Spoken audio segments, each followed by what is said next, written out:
On this episode of RevHangout, Ben and I talk about the first two MotoGP races of the year, the IndyCar shootout in Texas at the XPEL 375, and the surprising first race of the Formula One season. Let's do it.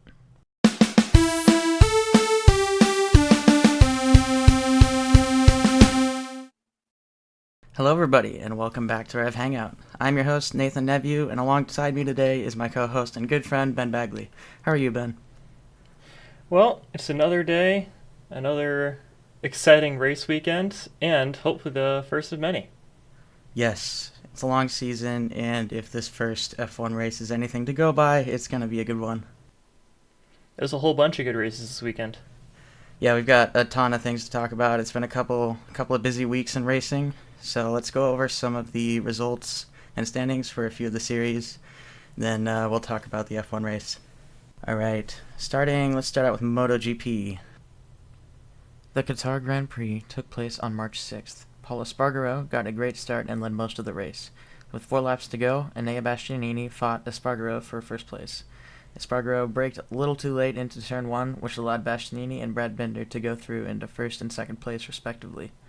Binder mounted a challenge for the lead on the last lap, but ultimately Bastianini came home with the win.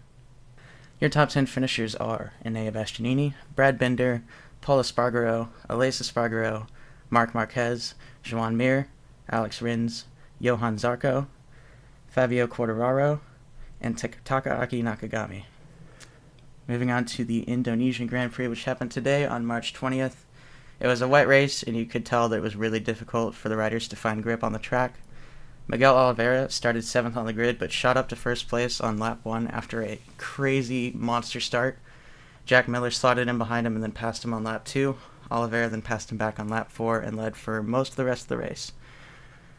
Meanwhile, defending world champion Fabio Quartararo battled with Jack Miller and Johan Zarco to come home P2. Your top 10 finishers for that race are Miguel Oliveira, Fabio Quartararo, Johan Zarco, Jack Miller, Alex Rins, Joan Mir, Franco Morbidelli, Brad Binder, Aleix Espargaro, and Darren Binder. Yeah, so I actually was able to catch a little bit of that race, and it was very wet. I was honestly, after watching the F1 race, I kind of came back and watched the MotoGP race, and I was pretty impressed with how they were able to handle those bikes on the wet, especially Oliveira, the way he was able to just run a really consistent race with pretty much no mistakes while sparring it out with Quartararo and Miller. Yeah.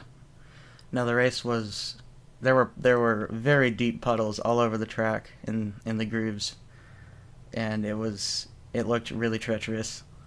I can't imagine trying to ride a bike on a surface that's that wet when they're spraying water up 10 feet in the air. Yeah, especially towards the back of the pack, that battle for 8th place between Binder and Bastianini. That was very tightly packed. They were running 3 wide at some points, and on such a wet track, I was pretty impressed with that. Obviously, Binder just barely came out ahead of Bastianini, but it was pretty cool to watch him duke it out. Right, it was. Yeah, Oliveira rode really well. I mean, it was so wet, and he did have a couple of moments. There were a couple of twitches where he almost lost the bike, but that was pretty universal all around. It was so wet out there that everybody's having to be really, really careful on the throttle and baby the bike, just trying to get home so you get the points for the World Championship. Yep. Okay, let's move on to IndyCar. This week, the XPEL 375 took place on March 20th today. Felix Rosenqvist took pole position on Saturday, but quickly lost the lead to the second-year driver, Scott McLaughlin, on lap 2. McLaughlin led for the majority of the race as the Aero McLaren SP cars struggled with their pit stops. Pato O'Ward and Felix Rosenqvist both overshot their pit boxes, causing delayed pit releases. O'Ward even tagged one of his own crew members on the way into the box. He was okay, though. The lead swapped hands between McLaughlin, VK, Power, and Newgarden for the last half of the race. Joseph Newgarden ultimately took the checkered flag in first place as he executed a crazy last-second pass on the last lap of the race. Your top 10 finishers for that race are Joseph Newgarden, Scott McLaughlin, Marcus Ericsson, Will Power, Scott Dixon, Jimmy Johnson, Alex Palou, Simon Pagenaud, Santino Ferrucci, and Rinus VK. This race was pretty fun to watch. Lots of stuff went down. Yeah, it was definitely a roller coaster. Especially if you're a Scott McLaughlin fan, you probably went into that race feeling pretty good, especially towards the middle section there, where you seemed really dominant, really good strategy, just really staying out of that kind of zero traction land at the top of the track. And you just kind of started watching Newgarden and Power just kind of slowly just kind of reach up, try to grab him, try to do a little overtakes, eventually just started swapping leads with him. So it was pretty exciting and a little harrowing to watch, especially on the top of that track where there was just no grip. And you saw, I can't remember who it was, might have been, well, there's a few actually, topside attempted overtakes that ended up just causing just big ol' yellows. Yep, Takuma Sato was one.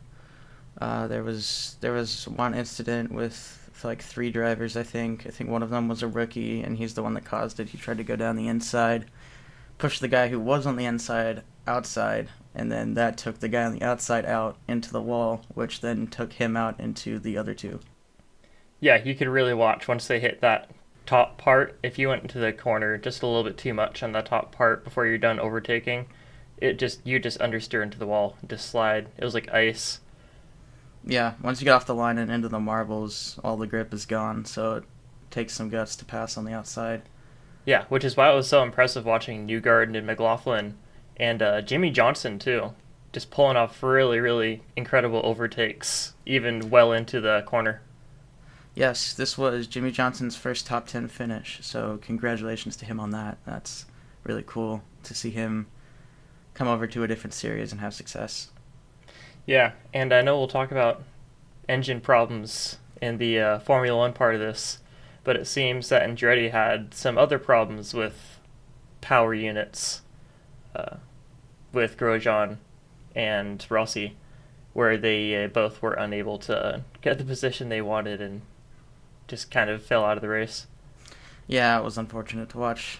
They just kind of were down on power. Didn't really have much of a shot, especially in a Noble. So let's move on to F3. We'll move on to the Formula Feeder Series, F3, F2, F1. The F3 series was in Bahrain along with F2 and F1. Formula 3 and Formula 2 run a two-race weekend format where there's a shorter sprint race on Saturday and then a longer feature race on Sunday. The top 10 finishers in the F3 sprint race were Hadjar, Behrman, Smolyar, Maloney, Leclerc, O'Sullivan, Collette, Frederick, Correa, and Vidalis. The top 10 finishers in the F3 feature race, which is the one with the more points, longer, the bigger race, that's the main one, were Martins, Leclerc, Sassi, Correa, Colapinto, Behrman, Crawford, Vidalis, Alatalo, and Frederick. Moving on to F2. In the F2 sprint race, the top 10 were Verschoor, Jaruvula, Lawson, Boschung, Drogovic, Sargent, Vips, Awasa, Hauger, and Duhan. The top 10 finishers in the F2 feature race, the main one, were Pourchaire, Lawson, Vips, Boschung, Armstrong, Drogovic, Sargent, Nissany, Hughes, and Duhan. Well, Pourchaire came out of nowhere on that one, huh? Yeah, he really had a good race. Came back from outside of the top 10. We've got in F2 Sargent, got a lot of points this week. He's one of the American drivers, so it's good to see him doing well. He moved up from F3. He was in F3 for several years, so it's cool to see him doing well in a higher series. It'd be really awesome to see some more American talent on the F1 grid in the future. So let's move on to F1. So I'm really excited to talk about this first F1 weekend. We've learned so much, and like my March Madness bracket, most of my predictions this year were absolutely wrong. Yep, if you made a Formula One fantasy team, I am sorry, we're all in pain right now. Yeah, no. I don't Unless think you anybody had could have Haas, quite predicted unless you had yes. Magnussen on your team as P5 finisher, in which case, congratulations. Can I borrow a lottery ticket? Yeah, I don't think anybody could have really honestly, confidently predicted this outcome. Yeah, because, we talked about it a little bit last time, but there's a lot of psychological stuff that goes into practice, and, teams, we talk about sandbagging sometimes in relation to Mercedes, but I bet a lot of teams do it. It seems, Alfa Romeo may have been doing some sandbagging, maybe Haas, maybe everyone was except Mercedes. Yeah, it's so hard to tell, and that just goes to show that testing doesn't really mean anything. But before we go into the race and the craziness that ensued this weekend, let's talk about some predictions that we made before this weekend. For context, Sigh. we made these predictions after testing in Bahrain, but before free practice one in Bahrain on Friday. So this was before we really had any idea who was where. Yep, you'll notice a healthy amount of cynicism in especially my predicted Constructors' Championship and Drivers' Championship brackets. That, well, I really wish I could just go back and change them things. Right. kind of not liking where I went with this. So I don't know, do you want to list off your top 10 in the Constructors' Championship then? Well, I figure we can kind of compare, but yeah, I had Red Bull first. Interesting. Then Mercedes, Ferrari, McLaren, Aston Martin, Alpine, AlphaTauri, Haas, Williams, and followed by Alfa Romeo. Nathan, Okay. who did you have for your Constructors' Championship? My top 10, I had Ferrari first, Red Bull, Mercedes, McLaren, AlphaTauri, Aston Martin, Williams, Alpine, Haas, and Alfa Romeo. Yeah, so you can kind of tell that we made these right after practice, especially putting Alfa Romeo at the bottom after it seemed they were having a lot of problems, and Red Bull seemed pretty free and clear. But obviously, if we were to switch those around now, I might have a different constructor at the top of my list that would more closely match Nathan's. Yeah, I had a feeling Ferrari was holding their cards close to their chest, so that's why I put Ferrari as number one. I wasn't sure between them and Red Bull. I thought it was pretty equal. I would still say it's pretty equal. Yeah. I think Bahrain just tends to not be a Red Bull track. They don't have a great history there. So I don't know. And there's so much of the season left, obviously, and every track's different. So looking at where they were in pace, I think Ferrari and Red Bull are approximately in the same spot. Yeah, it makes me wonder, though, how the driver's confidence and the team's confidence will be for Red Bull going into the next Grand Prix after the series of events that took place during this race that we'll get into later in the show, especially in relation to seeing Ferrari leap so far ahead. Yeah.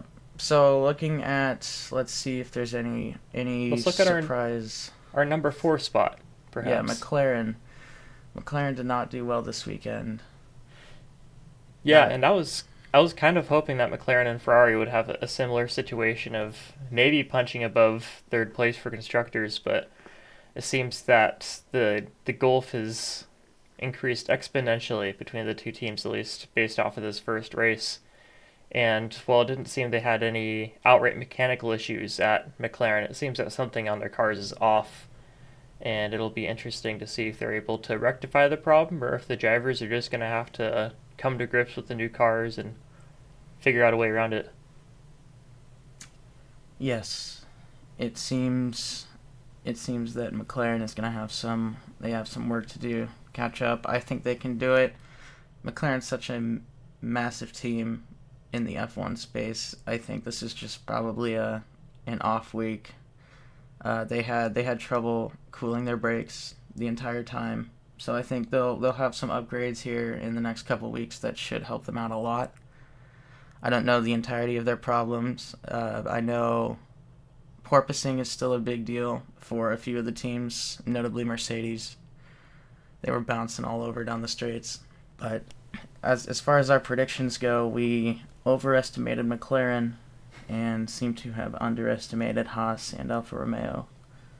Yeah, watching Bottas and Alfa Romeo put in just a really solid, consistent lap, kind of similar to when he was at Mercedes, was kind of cool to see. Nice to It see that if you was. take the man out of the car, you still have quite a bit of man left to race. Yes. Okay. Do you want to move on to the Drivers' Championship predictions?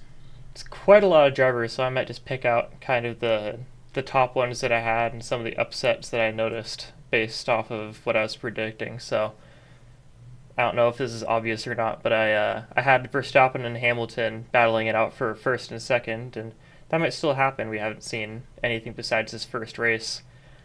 Following that, I had Sainz for Ferrari instead of Leclerc, based on what I saw last season.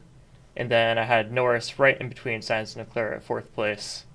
I had Ricardo just below Perez, Perez at sixth, Ricardo at seventh, and then Magnussen at 16th, which vastly underestimated him, along with Schumacher and Zhou. I think they'll be doing a lot better than I anticipated this season, especially seeing number 20 for on my list, Zhou for Alfa Romeo place points in his first race for the season.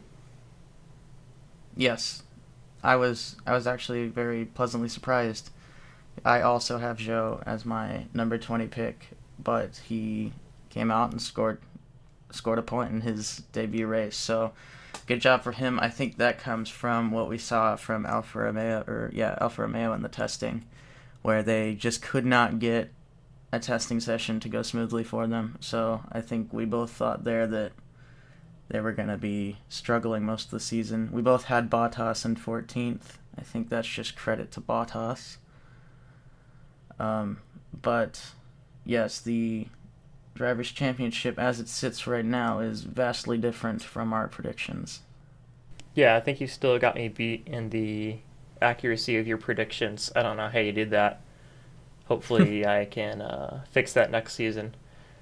But I'm honestly pleasantly surprised to see so much of a shakeup in the Drivers' Championship. Obviously, it kind of hurts me when it comes down to my predictions, but it's cool to see drivers like Magnussen and Leclerc really step up and just put in awesome times and really mature performances. Yep, absolutely. For my kind of notable drivers picks, I had Verstappen winning, Leclerc second, Sainz third, with Hamilton fourth, Perez fifth, Russell sixth, and then I had Norris and Gasly and Ricardo after that. So I was putting McLaren kind of up there in the fourth place ish spot. I that could still happen. I still would put McLaren if I were to change anything. I'd still put them fifth or sixth for my constructors championship. I think they're gonna bounce back.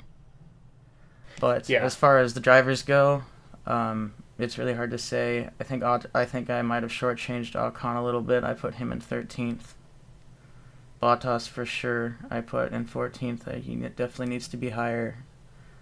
Tsunoda had a good race too. He finished 8th, I believe.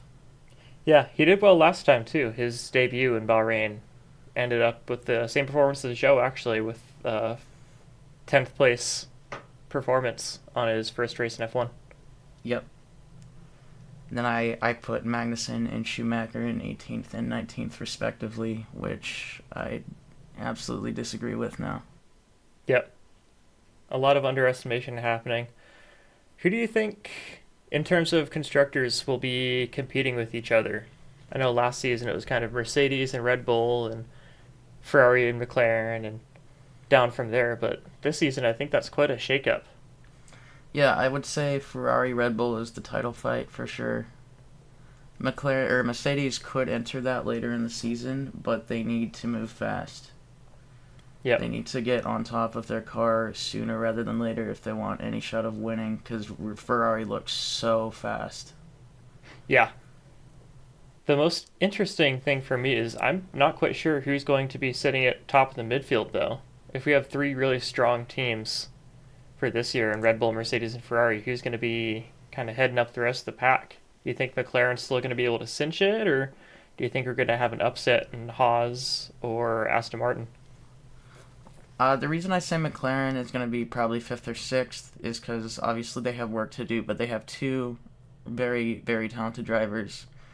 Whereas I feel like the other teams have one talented driver well, they obviously every driver's talented. That's how they got there, but they have one really good driver, and then one driver that's a little less experienced. Not necessarily bad, but I think the teams are so close together right now.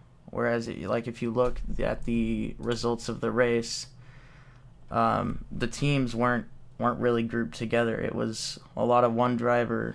Like, it went from Magnussen to Bottas to Ocon to Tsunoda to Alonso. So there were no teammates together. It was all separated. I think that has to do with just how equal the cars are. Yeah, I think in terms of driver to driver for each team, Ferrari, Mercedes, and McLaren are probably the closest in terms of driver talent within their teams. Yeah. Even Verstappen and Perez, it looked like Perez was trailing Verstappen by not a small margin throughout most of the race. That's true. I don't know how much of that is him being caught behind Sainz. I think it's hard to say really with the new cars whether the one thing I noticed in this race, one of the many things I should say, is that the spread was a lot smaller. So I think it's a lot easier for cars to follow each other because cars weren't getting lapped until like lap 50, which is really unusual. That is a good point. It seems that the FIA's changes to the cars for tighter racing were actually pretty successful. So good on them for that. Yes, the racing was much tighter. There were overtakes pretty much constantly. It felt like it was a really fun race to watch, and it felt like the flow of the race was different than previous F1 races. It felt more consistently good, I should say. Yeah, it felt like a different race series almost at times, especially, watching Leclerc and Verstappen duke it out over the course of a couple laps, just swapping leads over and over again, which isn't really something we've seen a whole often before. Yeah, they were obviously playing some games with the DRS activation point at the end of the front straight. Yeah. Leclerc would let Verstappen go ahead at the activation points, or the detection point, so that he would get the drag reduction going down the second straight, which is smart and ultimately led to him pretty much winning the race. Well, not really, obviously, which we'll get into more of why that is later. But yeah, he defended his lead very well, and I was very impressed with both him and Max at the respect that they showed each other on the track, not banging wheels or anything. They gave each other space and really raced well and aggressively, but also fairly. Yeah, there were a couple times towards kind of the middle back of the pack where it seemed that Mick and Tsunoda and some of the other guys were just racing a lot closer than I've really ever seen cars in this current era race together before. There might have even been three wide at some point along the track trying to go through one of the turns. Yeah, it was really good to see. If this race was any indication of the season to come, I think we're in for another banger like last year. Yep. So let's move on from our drivers' predictions. We had a section where I put our prediction for the total number of safety cars and virtual safety cars this year. I went for 34 in total over the 23 races. I thought it was going to be a lot because of the new cars and people still getting used to them. But now I'm kind of not feeling like it because for most of the race, we had 20 drivers, and that really surprised me. We only had 3 retirements, all within like the last 10 laps of the race. So yeah, and a lot of that seemed, early car teething issues, especially for Red Bull. So yeah. That might actually see further reduction in the future as long as drivers are able to keep it clean, which it seems that they're really striving for that this year. There's that, yeah. I mean, it seems like the FAA is really stepping in and starting to say that they're going to enforce the rules more than in previous years, which is good considering what happened in Abu Dhabi and other races last year. Yeah. I think it's good that we have a new president of the FIA. We have new race directors. It seems like they're really cracking down on stuff, especially track limits.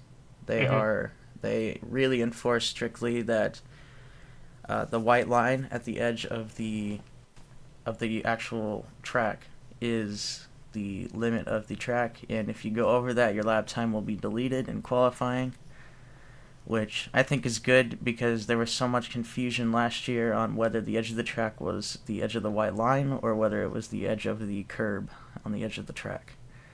Yeah. And so that caused a lot of confusion and some strife with some drivers. Some people lost pole because of that, or at least a good qualifying performance. I remember Lando Norris lost I think, front row qualifying. I think he qualified P2 in Imola last year if he didn't go off track limits. So it's good that they're enforcing it. It means drivers have to have more control over their car and really know where the track is, which can't really be a bad thing. Nope. Yeah, so I had 22 total safety cars and VSCs. Where I got that number, well, there are just under 22 drivers. So I figure that's one for every driver plus two extra for margin. Gotcha. That seems fair. I think that might maybe be a little low just because there's 23 races, but we'll see. I think we got, well, it was a VSC for briefly, and then it was upgraded to a full safety car, so I think that counts as just one safety car this race. Or was there? No, it was just one. Yeah, because Max was able to get off the track, and then Sergio's crash happened on the last lap. Yep. So, yeah, just one safety car this race. So I would say Ben is more on track than I am, but it's a long There's still season. 22 races to go. Exactly. All right, so for the next category or question or what have you in the predictions chart I have here was the driver with the most fastest laps over the course of the season. What did you put, Ben? Yeah, I had Norris. Oh, that's unfortunate. Hold on, let me explain.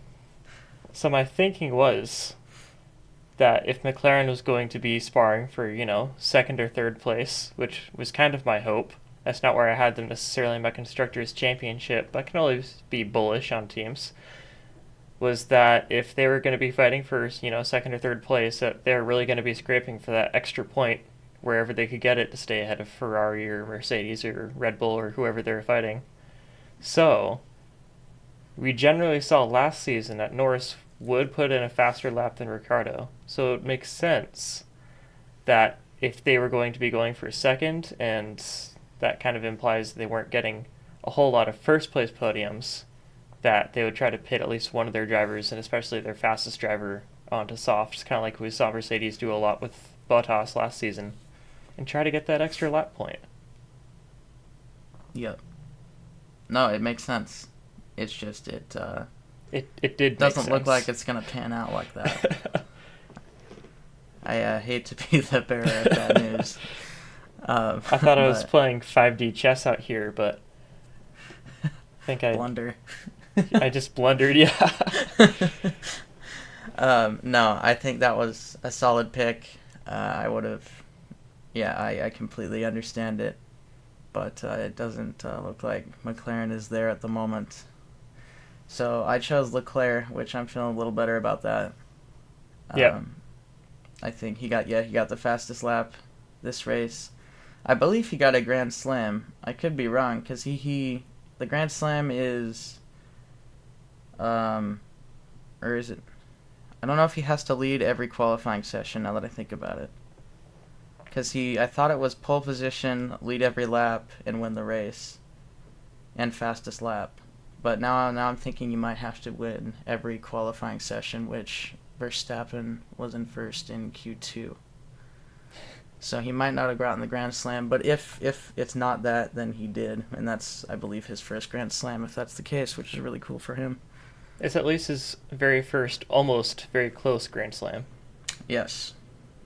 and he made up for his poor luck in 2019 where he was winning the race and then had an engine failure. Yep. So, looks like Bahrain is the place for that. But we'll talk about that more later. All right. So, let's see the next column in the prediction bracket. Total different race winners. I went with 6.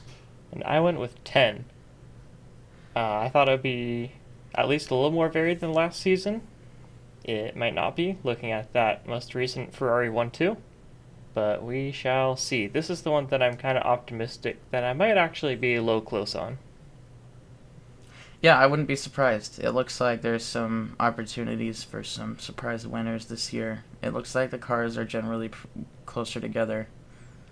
So, if someone has a good race and there's some craziness at the front, then I think we could have a good few different winners. Schumacher P1 at US Grand Prix? That would be really cool. That'd be insane. That'd be great. I can't even imagine. Well, I can now, actually, with Magnussen coming home P5. Yeah. But, alright, and for our last column in the prediction chart was the team with the fastest pit stop this year. I went with Williams. Kind of an underdog pick. Well, kind of. They're kind of generally faster on the pit stops. They're a pit stop focused team like Red Bull is. Red Bull's won the title every year, I think, for like the last 10 years. So, but I think Williams come in second most of that time too. So I'm taking a risk, giving them my vote this year. I think they got it. Well, I picked Red Bull. Yeah. For reasons that you just explained. Yeah. We'll see. Even if their cars aren't the most reliable, maybe their pits can be. If they'll be getting a lot of practice, I guess. Yeah. And when it seemed the pit stops are a little slower to start out the season. Most of them are more than 3 seconds. Yeah, so I don't know if they added more rule changes to the pit stops in addition to the pit stop changes they made towards the end of last season. But it did seem pretty sluggish, and one of the commentators brought up the point that the wheel and tire combination is heavier due to the fact that you're running less tire and more wheel. Right. Yeah, I was just about to say and point that out, that the tires are bigger, and so I can imagine that's quite the adjustment for the crew that, basically relies on muscle memory. Yep. So I would imagine we'll see the times come down as the season goes on. Definitely. And, it's just a different environment, practice to race. So the more races you get under your belt, I'm sure it'll go a bit faster for pit crews overall. Yeah. All right, so that was our predictions for this season. We'll see with the last 4 groups of our guesses how that goes. I can already tell that the constructors and drivers championships are not going to be that accurate by the end of the season. But that's why this is fun. So let's move on to the actual F1 weekend itself. McLaren had some struggles. Obviously, Daniel Ricciardo was out the week before for testing, so he didn't get the benefit of having 200 to 300 laps of this track under his belt before going out and racing. Yep, and to specify, that's COVID testing. Yes. So, yeah, no, he had COVID over the course of the F1 test last weekend. He returned for this race. He tested negative early on in the week, so that was good to see. And then unfortunately, Sebastian Vettel tested positive for COVID this weekend, right before the weekend, and was unable to take part. He was replaced by Nico Hülkenberg. So everybody's favorite reserve driver. Everybody's favorite COVID reserve driver. The Hülkenberg memes came flooding back. It's good to see. He's such a nice guy. I love it when he gets to drive. It's great really hair. Cool. Yeah, great hair. Fantastic hair. So yeah, it was really cool to see Hulkenberg back in a car. Unfortunately, it was an Aston Martin, and they didn't do too well this week either. That was scathing. Yeah, I don't. I was kind of disappointed. I was hoping to see Aston Martin higher up the field, but Stroll and Hulkenberg both were, I think, finished bottom five, right? Or no, Stroll was 12th actually. Hulkenberg was 17th. Yeah. So I was kind of hoping that, all things being equal, that Stroll would have gained a little bit more maturity from last season. We saw some flashes of brilliance from him, and so much so that I added him to my Formula One fantasy team. And, well, he let me down a little bit. Yeah, it seems like Stroll is either on or off. He has good days and bad days. Yep.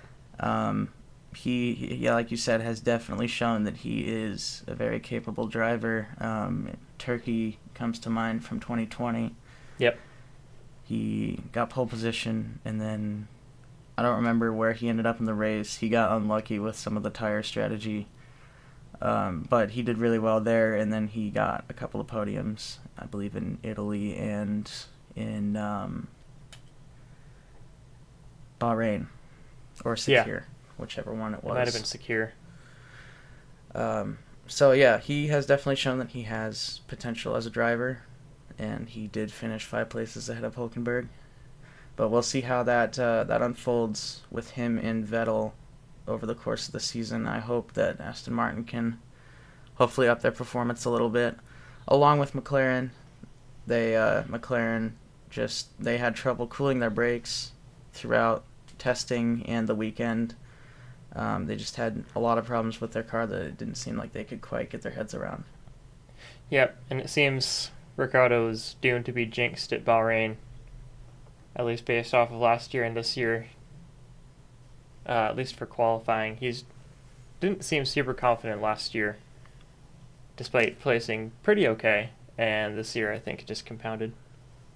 Yeah, it seems like Bahrain's kind of a jinx for a lot of drivers. I know Gasly had a rough race last year in Bahrain, and then also this year. So, it's the beginning of the season, so there's going to be reliability issues and issues with the car that you got to work out before, the season really gets chugging along. They have some time, both teams, to hopefully ship out some upgrades and get the cars hopefully more into the midfield before the season really gets too far in. Yeah. Yeah, well, looking at the placements, it looks... Well, unless you want to break down the placements first, and then we'll kind of talk about where everyone came in. The placements, like just the order they finish? Yeah. Yeah. Okay, so we will go first to last. First place, winning the race, was Charles Leclerc, and then second place was Carlos Sainz. Third, Hamilton. Fourth, Russell. Fifth, Magnussen. Sixth, Bottas. Seventh, Ocon. Eighth, Tsunoda. Ninth, Alonso. 10th, Zhou. 11th, Schumacher. 12th, Stroll. Albon. 13th. 14th, Ricciardo. 15th, Norris. 16th, Latifi. 17th, Hulkenberg. 18th, Perez. 19th, Verstappen. And 20th, Gasly. Yeah, so I wanted to kind of bring up Russell. I kind of expected him at the start of practice and at the start of the season to be a lot further behind Hamilton, but I don't know if this is the car kind of hamstringing Hamilton on his pace or Russell just really rising to the occasion. But I was pretty impressed that he was able to stick with his teammate on his first race with a new team. Yes, I agree. I think Russell is a lot better than a lot of people gave him credit for. I think a lot of people thought Hamilton was going to run away with it. I really didn't. I think Hamilton's still going to beat Russell this year, but I think it's going to be a lot closer than a lot of people think. They're so close together, and just looking at previous years, I think generally Hamilton seems to put the car way out ahead of where it is, like the car should be. And I think there's a couple of drivers like that, like Verstappen and Leclerc, and I think Russell is one of those too, where they just drive the car way faster than the average person could. So I think with two drivers of that caliber on Mercedes, I think they're going to do really well this year. I think the car's going to get better.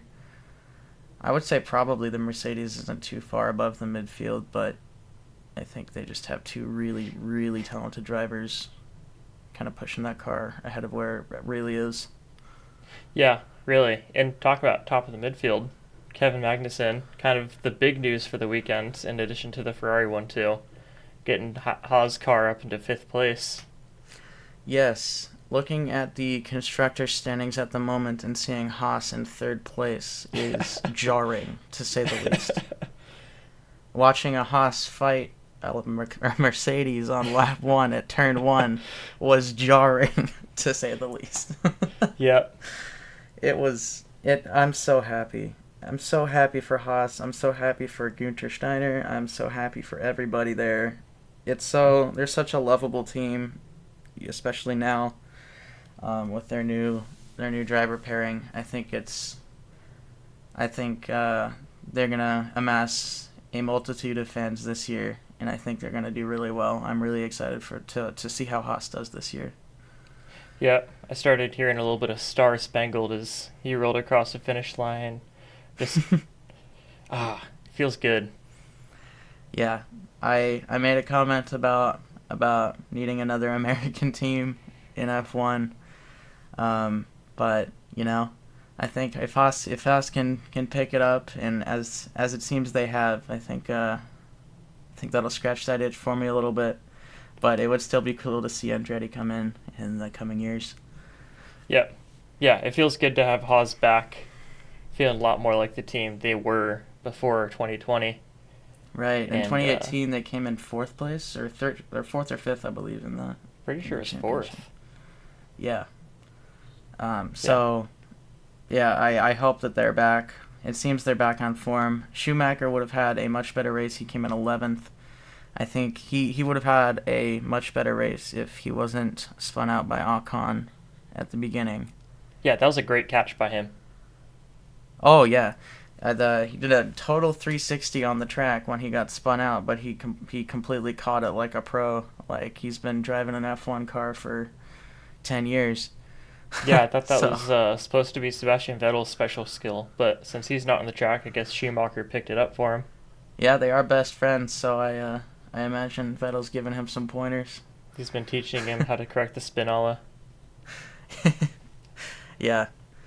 So it was kind of unfortunate that he got spun out at the beginning of the race. I think that kind of ruined his race a little bit. He did mention afterwards in an interview that he felt like there was some damage on the car to the floor after he got tagged.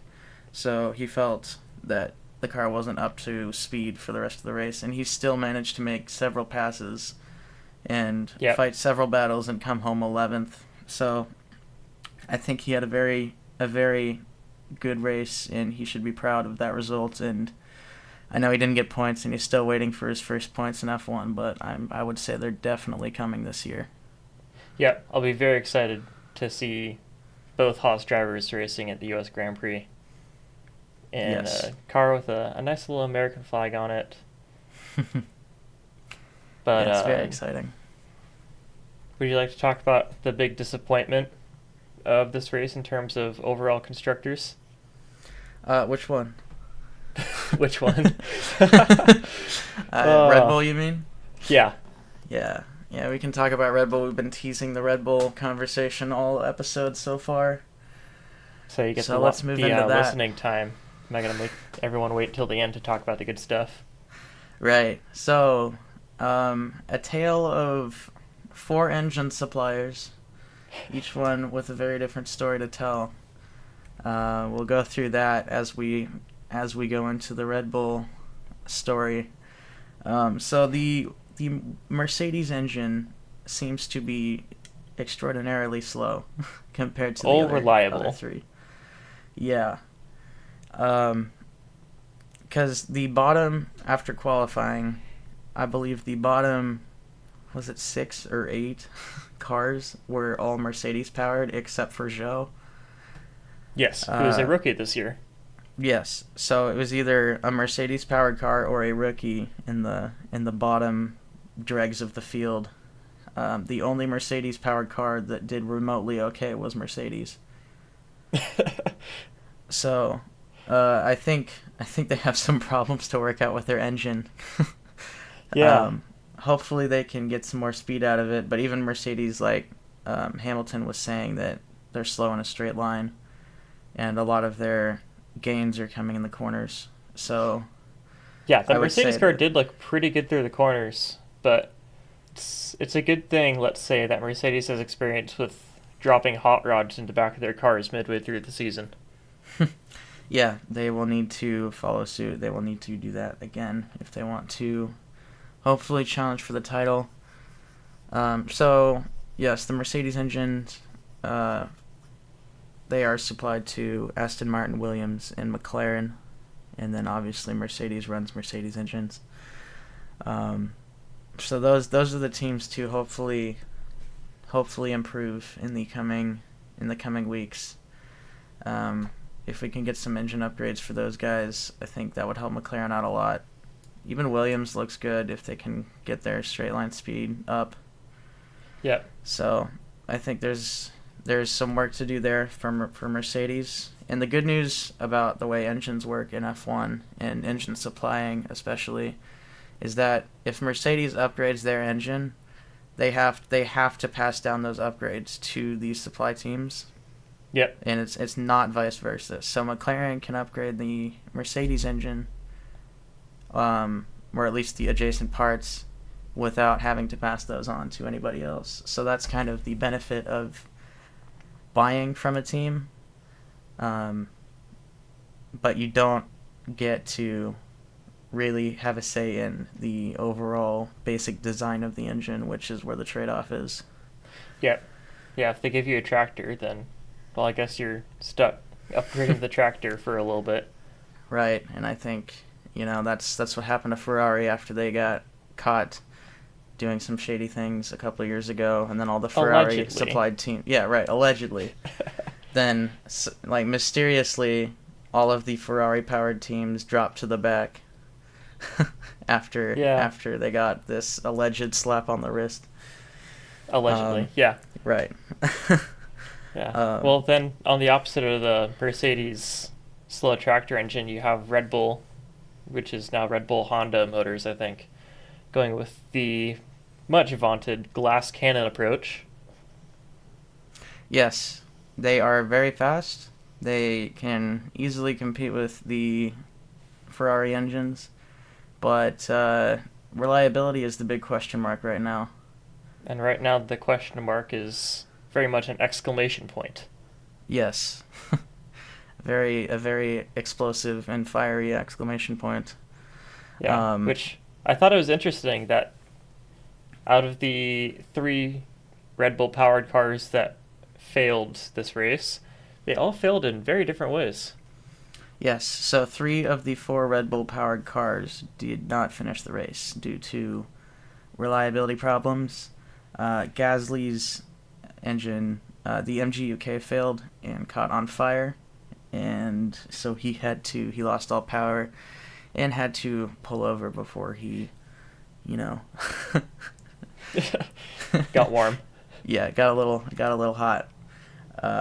So that was towards the end of the race, and then shortly afterwards, Max made a pit stop to switch to soft tires to hopefully shake things up and maybe make a challenge to Leclerc for the lead of the race towards the end. But it looked as though, from what I heard, one of the mechanics knocked a setting on one of the suspension arms or something, which changed how the steering worked in the car, and it basically broke Max's power steering, and so it was really hard for him to turn the wheel to one side when he was at high speed, which is not ideal. Watching him try to take that left corner when he had the driver cam and he's just wrenching on one side of the steering wheel with both hands was a little terrifying. Yeah, it's not what you want to see when you're going that fast. I can imagine he was very upset, but you could tell just through the radio messages that Oh, he you wanted didn't to have stay to out. imagine he was very upset. Oh yeah, he was. Yeah, he was very upset. They showed how upset he was, but he kept telling Red Bull that he wanted to fight through it and stay out, which I respect a lot. Like he didn't say, "Oh, I've got this power steering issue. I guess that's my race. I'll come get him next time." He was like, "I'll just finish the race with it, even though I can barely drive the car." Yep. So that was pretty insane. But that's how he became world champion last year with that fighting spirit, and that's how he's gonna fight for it this year. Try to defend his title. Yep. And then you had Perez's engine right towards the end of the race. You thought that Perez was going to at least be able to salvage some points for Red Bull to keep them competitive in his first race. And all of a sudden, going through the corner, and his engine just locks up and sends him to a little bit of a spin. Yeah, the camera work was kind of funny and interesting because it looked like, from the angle we saw, it looked like almost that Hamilton spun him out, but Yeah. he didn't. It was Yeah, just once the you angle get to that it cut to. the driver cam, it just shows the screen of his car going black and his car just kind of deciding that it didn't want to race anymore. Yeah, he was on the last lap, and the lap before he was telling his engineer that he was losing power in the engine, which is kind of what happened to Max. Max's engine just cut out. Like, he had the power steering problem, and then his engine ended up cutting out, and he kind of had to roll into the pit lane in neutral. But it seemed that Perez had a similar problem. He was coming down the straight to turn one and turned the car in, and all of a sudden the engine seized, which locked up his back wheels, and he just spun right around. So Yeah. it was really really not a great day for Red Bull fans. No, not at all. But But, there's long season. Tsunoda placed 8th, so that was not on my bingo of Red Bull drivers who would finish a race while everybody else DNF'd. Right. Yeah, Tsunoda had a good race. It was good to see him get a result because he didn't get a ton of good results last season. Yep. So starting the season off somewhat strong for him. That's good to see. But yeah, the Red Bull story is kind of the big one. Are they gonna be able to figure out what was the problem? Are they gonna have to replace some of their engine parts? I think Christian Horner, the team boss for Red Bull, said that the Red Bulls didn't have any engine damage, and it wasn't really a problem with the engine, it was a problem with the electrical system, which kind of makes sense. So we'll see if that really is the case, or if they have to replace an engine part. It's harder to say for Gasly. I would imagine if his MG UK caught on fire, then they're going to have to replace that. You only get a certain amount of each part for your engine to replace every year, and then you start taking grid penalties when you replace extra. So the MG UK, I believe you get 3 of them for the whole year. So losing one of them in the first race is not ideal. It means it's probably going to come back and bite Gasly later on in the year. Yep, especially in a series that now has 23 races, and you've only made it through 1. Exactly. I think the rule for the 3 engine components was introduced back when there were between 18 and 20 races in the calendar. So it's a big difference going from having to go 6 races per engine to now having to go, more, 8, 9? Yeah. Almost. So it's quite the adjustment. They have to make everything last longer, but also try to make sure the speed stays, not trade speed for reliability too much. Yeah, very much so. Speaking of speed and reliability, we have next up on our list of engine suppliers, Renault, Yes. who were entirely unremarkable this race.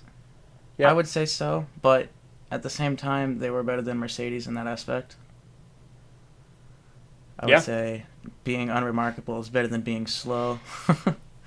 This is true. They were in there. They were in the mix. They definitely have a good car that I feel could be somewhat competitive in the midfield this year. They finished, where did they finish? Ocon finished 7th and Alonso finished 9th. Yep. That's right in there with the midfield, so they should be competitive for the best of the rest title this year, I would think.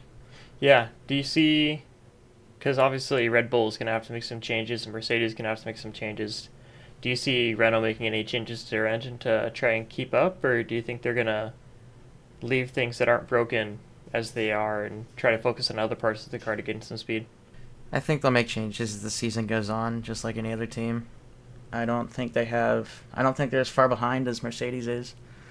I think they're probably, they're going to bring upgrades throughout the season, just like every other team. But, I don't think the engine is really their problem right now. I don't think they have a problem really right now. I think they're just, Just need to drive a little faster. midfield team. Yep. So. And that brings us to what is no longer a midfield team, apparently. Ferrari, which their engines did a great job. Yes, the Ferrari engines look fantastic. They are fast. They seem to have held up. Between the three teams that run Ferrari engines, which are Ferrari, Haas, and Alfa Romeo, each team made a gigantic leap forward this year, it seems.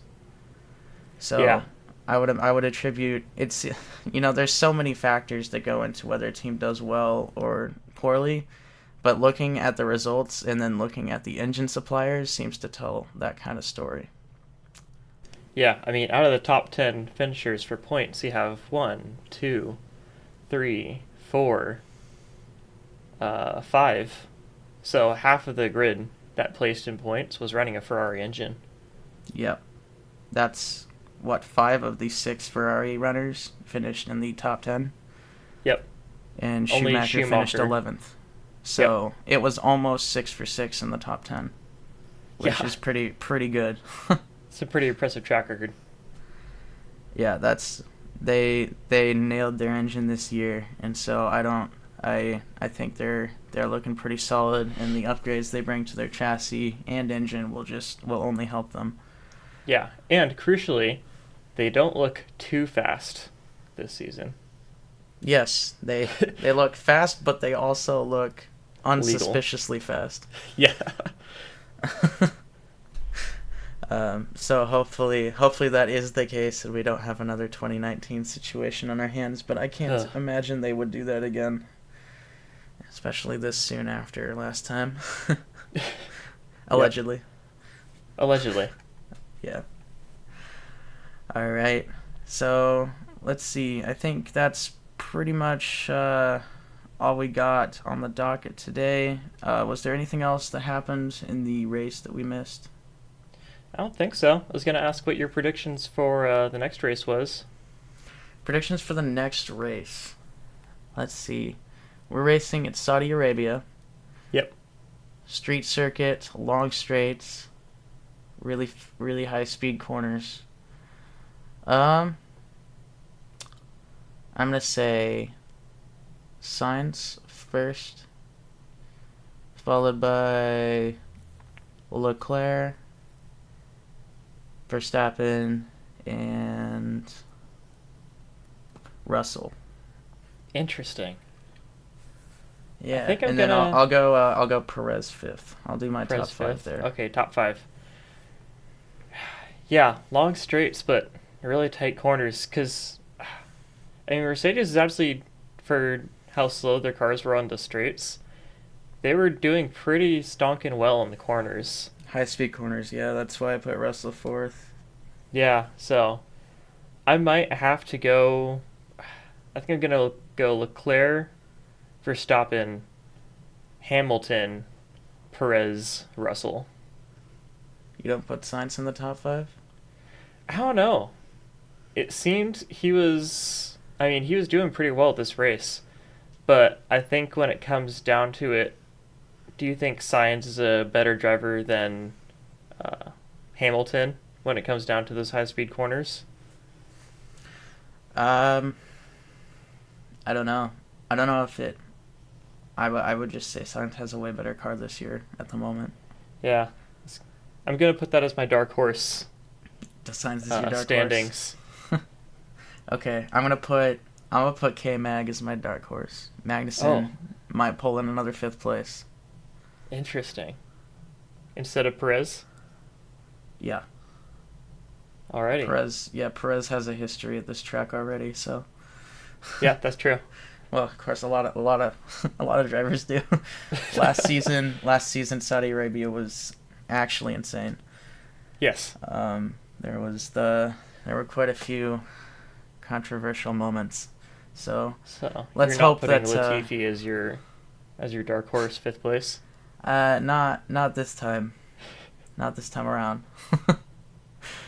But yeah, so I'm looking forward to that. That is in a week's time. Do you have anything else you want to add before we sign off, Ben? Not particularly. Alrighty. Well, thank you everybody so much for listening. We had a lot of fun this week. There was a ton of on-track action to watch throughout all of the series. It looks like we've got a pretty unpredictable racing season ahead of us, and we're really looking forward to covering it.